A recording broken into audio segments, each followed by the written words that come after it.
छात्रों, नैतिक विद्यालय के YouTube चैनल में मैं आप सभी का तहे दिल से स्वागत करती हूँ। नमस्कार मेरे प्रिय छात्रों, आज हम कक्षा 9वीं की दूसरी इकाई से पहली कविता पढ़ने वाले हैं।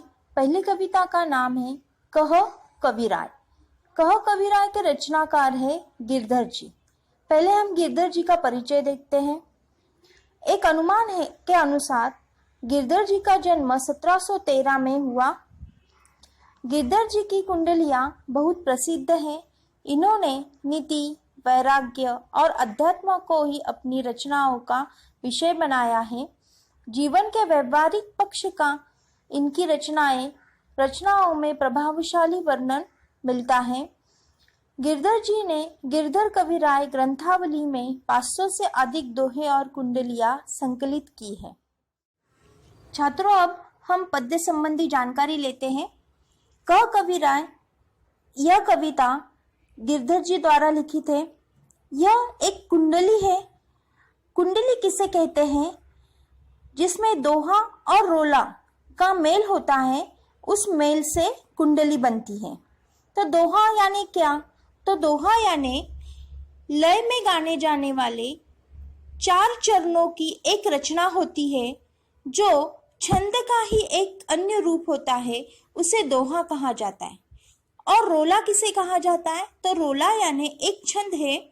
यह एक सममात्रिक छंद है। इसमें 24 मात्राएं होती है। उदाहरण के तौर पर हम हमारे ही कुंडली की कविता की पहली कुंडली देखेंगे। उसकी जो शुरुआत है वह गुण के इस शब्द से हुई है और जो अंत है वह भी गुण के इस शब्द से ही हुए। यानी पहली 2 लाइन जो है, पहली 2 पंक्ति है, वह दोहा है और नीचे वाले 4 पंक्तियां वह रोला है। यानी दोहा और रोला से यह एक कुंडली बनी हुई है। इसमें दोहा का जो अंत है वह शब्द सुन सब कोई, इससे हुआ है। और रोला की शुरुआत भी शब्द सुन सब कोई, इससे हुई है। यह इस कुंडली की विशेषता है कि जिससे दोहा समाप्त होता है, उसी शब्द से रोला शुरू होता है। यह इस कुंडली की विशेषता है। और इस कुंडली के माध्यम से गिरधर जी ने हमें सामाजिक गुणों की जानकारी दी है। अब हम गिरधर जी द्वारा लिखित कह कविराय इस कुंडलियों को शुरुआत करते। इस कुंडलियों में 6 कुंडलियां दी हैं।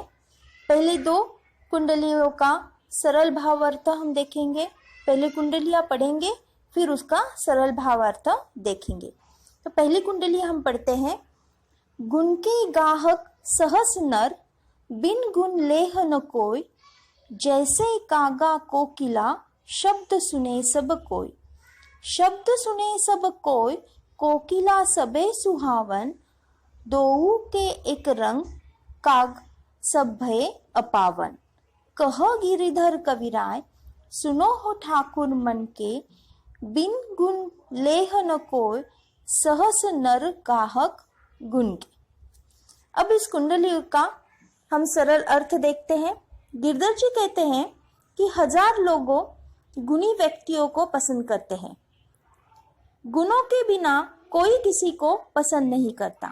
जिस प्रकार कौवा और कोयल की बोली को सभी सुनते हैं, पर कोयल सभी को अच्छी लगती है। कौवा और कोयल दोनों का रंग एक जैसा है, परंतु कौवा की सब अपवित्र मानते हैं। कवि गिरधर कहते हैं कि लोग मन की बात सुनो, गुणों के बिना कोई किसी को पसंद नहीं करता। हजारों लोग गुणी व्यक्तियों को ही पसंद करते हैं। अब हम दूसरी कुंडली देखते हैं। देखा सब संसार में मतलब का व्यवहार, जब लागी पैसा गांठ में, तब लागी ताको यार। तब लागी ताको यार, यार संग ही संग डोले, पैसा रहा न पास, यार मुख से ना ही बोले। कह गिरधर कविराय, जगत का यह ही लेखा, करत बेगरिजी प्रीति, मित्र कोई बिरला देखा। अब इस कुंडली का सरल अर्थ देखते हैं। गिरधर जी हमें कहते हैं कि इस पूरे संसार को देख लिया है, सभी का व्यवहार स्वार्थ से भरा है। जब तक किसी के पास पैसा है तभी तक सब उससे मित्रता पूर्ण व्यवहार करते हैं। पैसा पास होने पर सभी मित्र हर समय साथ रहते हैं, साथ साथ घूमते हैं। जब धन समाप्त हो जाता है तो वही मित्र मुख से भी नहीं बोलते। कवि गिरधर कहते हैं कि इसी संसार का यही तरीका है। ऐसे मित्र बहुत कम होते हैं जो स्वार्थ रहित प्रेम रखते हैं। यानी इस कुंडलियों के माध्यम से कवि गिरधर जी हमें कहते हैं कि पहली जी कुंडली है, उस कुंडली में कवि गिरधर जी हमें बताते हैं कि अगर हमारे पास कोई गुण है तो ही हम लोगों को पसंद आएंगे, गुणी व्यक्तियों को ही लोग पसंद करेंगे, नहीं अन्यथा उनसे वह बात भी नहीं करेंगे। और दूसरी कुंडली के माध्यम से उन्होंने हमें कहा है कि इस जगत में स्वार्थ होते हैं तभी लोग हमारे पास आते हैं। यानी हमारे पास बहुत सारा धन है तो लोग हमसे मित्रता पूर्ण व्यवहार करेंगे। अगर हमारा धन कम हो जाएगा तो वही लोग हमसे बात नहीं करेंगे। ऐसे कुछ कम ही मित्र होते हैं कि जो स्वार्थ रहित भावना रखते हैं और स्वार्थ रहित प्रेम रखते हैं। अब हम पहले दो कुंडली में आए हुए कठिन शब्द के अर्थ देखते हैं। गुण, गुण यानी गुण, गाहक, गाहक यानी ग्राहक, सहस यानी हजारों, सहस्त्र भी कहते हैं इसे, लेह, लेह यानी पाय, कोय यानी कोई, कागा यानी कौवा, सुने यानी सुनते हैं, सबे यानी सबको, सुहावन यानी अच्छी लगती है, दोऊ यानी दोनों, भय यानी हुए, अपावन यानी अपवित्र, सुनो यानी सुनिए, मतलब यानी स्वार्थ, लगी यानी तक, गांठ यानी जेब, ताको यानी उसका, यार यानी मित्र, डोले यानी घूमना, लेखा यानी व्यवहार, बेग्रजी यानी स्वार्थ रहित, प्रीति यानी प्रेम, बिरला यानी निराला। यह दो कुंडलियों में आए हुए कठिन शब्द के अर्थ। अब हम आगे के दो कुंडलियों का भावार्थ देखेंगे और उसका पठन करेंगे। तो हमारी तीसरी जो कुंडली है उसे हम पढ़ते हैं। झूठा मीठे वचन काही ऋण उधार ले जाए, लेते परम सुख उपजे, लेके दियो न जाए, लेके दियो न जाए, ऊंच अरु नीच बतावे, ऋण उधार की रीत, मांगते मारन धावे। कह गिरिधर कविराय, जानी रहे मन में रूठा, बहुत दिना हो जाए, कहे तेरो कागज झूठा। अब हम इस कुंडली का सरल अर्थ देखते हैं। झूठे व्यक्ति मीठी मीठी बातें करके पैसा उधार ले जाते हैं। पैसा लेते समय उन्हें बहुत आनंद होता है, परंतु ऋण चुकाने की उनकी नियति नहीं होती है। पैसा लौटाने के समय आता है तो विभिन्न प्रकार के बातें बनाते हैं। उधार लेने वालों का यही व्यवहार रहता है। पैसा वापस मांगते समय वे मारने दौड़ते हैं। कवि गिरधर जी कहते हैं कि ऋण लेने वाले मित्र मन में रूठे रहते हैं और जब बहुत दिन हो जाते हैं तो कहते हैं कि तेरे ऋण वाले कागज ही झूठे हैं। अब हम चौथी कुंडली देखते हैं, उसे पढ़ते हैं।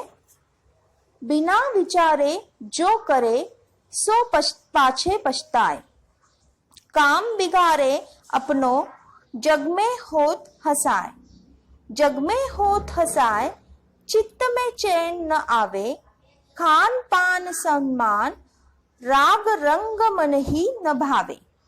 कह गिरधर कविराय, दुख कुछ टरत न टारे, खटकत है जीय माही, कियो जो बिना विचारे।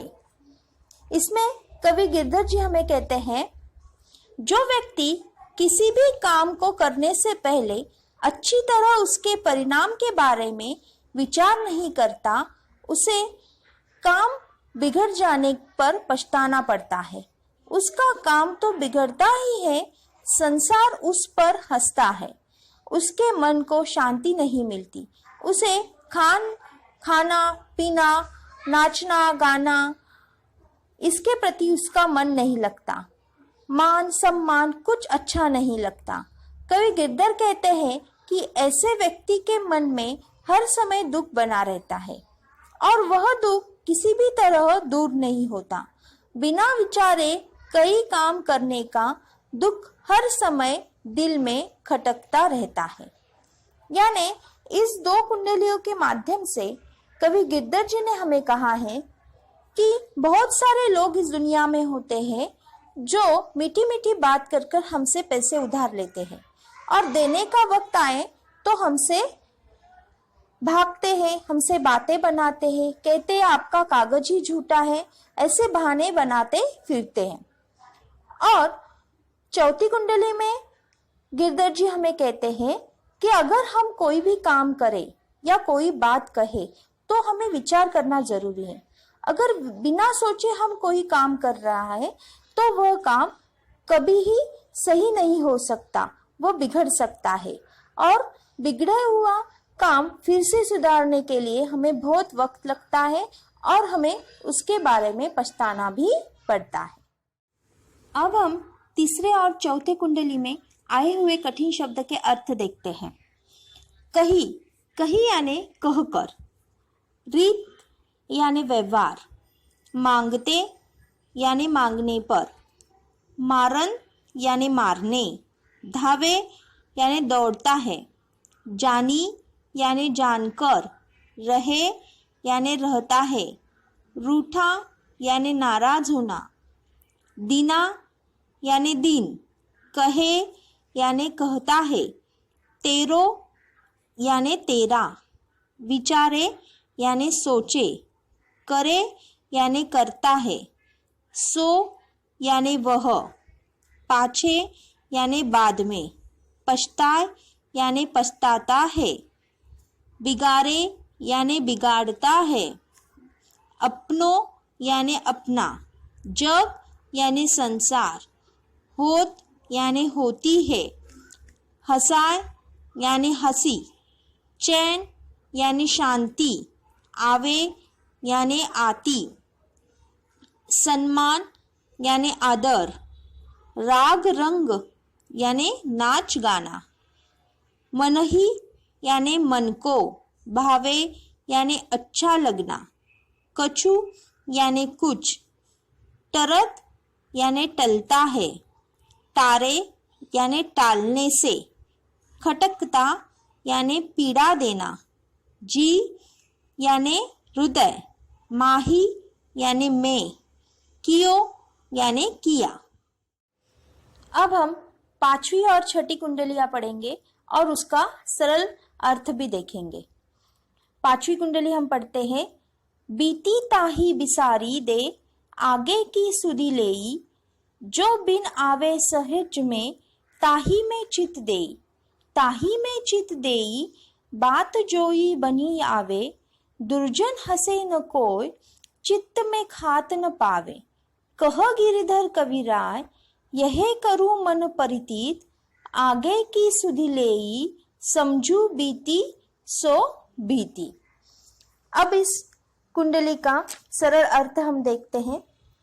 कवि गिरधर जी हमें कहते हैं कि हे मनुष्य, जो बीत गया उसे भूल जाओ और आगे आने वाले समय के बारे में सोचो। जो काम आसानी से हो सकता है उसी में ध्यान लगाओ। ऐसे करने पर दुष्ट लोगों को हंसने का मौका नहीं मिलेगा और तुम्हारे मन में असंतोष नहीं रहेगा। कवि गिरधर जी हमें कहते हैं कि वही करो जिस पर मन का विश्वास हो। बीती बातों को बीता हुआ मानकर भविष्य के बारे में सोचो। अब हम छठी कुंडलियां पढ़ते हैं। पानी बाढ़ो नाव में, घर में बाढ़ो दाम, दोनों हाथ उलीचिए, यही सयानो काम, यही सयानो काम, राम को सुमिरन कीजिए, पर स्वास्थ्य के काज शीस आगे कर दीजिए। कह गिरधर कविराय, बड़ेन की याही बानी, चलिए चाल सुचाल, रखिए अपनो पानी। अब इस कुंडली का सरल अर्थ हम देखते हैं। यदि नाव में पानी भर जाए तो उसे दोनों हाथों से बाहर फेंका जाता है। ठीक इसी प्रकार यदि आपके घर में धन बढ़ रहा है तो मुक्त भाव से उसे समाज सेवा में लगा देना चाहिए। यही समझदारी है। यदि आवश्यकता हो तो परोपकार के लिए ईश्वर का नाम लेकर अपना सर्वस्व निछावर कर देना चाहिए। कवि गिरधर कहते हैं कि बड़े लोगों का कहना है कि हमें अपना आचरण उचित रखना चाहिए और समाज में अपनी प्रतिष्ठा बनाए रखनी चाहिए। यानी इन दोनों कुंडलियों के माध्यम से कवि गिरधर जी ने हमें संदेश दिया है कि मनुष्य ने हमेशा भविष्य के बारे में सोचना चाहिए। जो बीत गया है उसे भूल जाना चाहिए और आगे क्या होने वाला है, आगे हमें क्या करना है, उसी पर देखना चाहिए, उसी पर ध्यान देना चाहिए। तभी हमारा मन शांत होगा, हम प्रसन्न रहेंगे और हमारा आगे का भविष्य भी उज्जवल हो सकता है। और छठी कुंडली में कवि गिरधर जी ने कहा है कि अगर हमारे नाव में पानी भर जाता है, उदाहरण दिया है उन्होंने कि अगर हमारे नाव में पानी भर जाता है तो हम दोनों हाथों से वो पानी बाहर फेंकते हैं। वैसे ही यदि हमारे पास बहुत सारा धन आता है तो उसे हमें सही कामों में लगाना चाहिए। आवश्यकता पड़ने पर हमें परोपकार की भावना भी मन में रखनी चाहिए। तभी हमारे मन में अच्छे विचार आएंगे, हमारा आचरण भी अच्छा रहेगा और हमारी प्रतिष्ठा भी अच्छी रहेगी। अब हम पांचवी और छठी कुंडली में आए हुए कठिन शब्द के अर्थ देखते हैं। बीती यानी जो बीत गया है, ताही यानी उसे, बिसारी, बिसारी यानी भूल, सुधी, सुधी यानी सोच, लेई, लेई यानी लो, बनी, बनी यानी सफल होना, आवे, आवे यानी आता है, सहज यानी सरल, ताही यानी उसे, चित्त यानी हृदय, देई यानी लगाओ, जोई यानी जो ही, दुर्जन यानी दुष्ट, कोई यानी कोई, खता यानी परेशानी, पावे यानी पाए, यह यानी यही, करू यानी करे, प्रतीत यानी विश्वास, समझू यानी समझिए, बीती सो यानी उसे, बाढ़ो यानी बढ़ जाना, दाम यानी धन, उलीचिए यानी फेंकिए, सयानो यानी समझदारी, सुमिरन यानी संस्मरण, कीजे यानी करे, परमार्थ यानी परोपकार, काज यानी काम, शशि यानी सिर, दीजे यानी दे देना, बड़ेन यानी बड़े लोगों का, यही यानी यही, बानी यानी कथन, चाल यानी व्यवहार, सुचाल यानी अच्छा व्यवहार, रखिए यानी रखो, अपनो यानी अपनी, पानी यानी इज्जत।